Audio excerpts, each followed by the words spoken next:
Gaur Bilboko portura etorri gara, argi adierazteko euskal langileok ez dugula konplize izan nahi Palestinar herria sufritzen ari den genozidioarekin. Ez da batere zilegi, patronalek negozioa egiten jarrai dezaten sionismoarekin Palestinar herria erailtzen ari diren bitartean. Orain egun batzuk, eskari bat luzatu genion portuko agintaritzari, eskatuz protokolo bat zehaztea Israelera doazen armamentuak modu sistematiko batean ikuskatu ditzaten.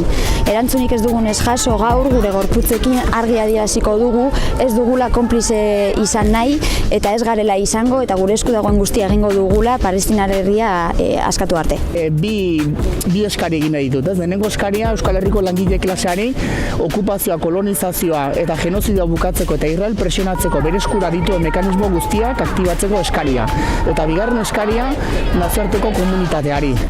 Behingoagatik, Palestinan gertatzen den genozidioa eta okupazioa erekin bukatzeko, konponbide demokratiko integrala bilatzeko. Urte batean 75.000 palestinar erailtza ez alda nahikoa konponbide bat bilatzeko. Milaka eta milaka aur erailtza urte batean ez alda nahikoa mundua begiak irekitzeko.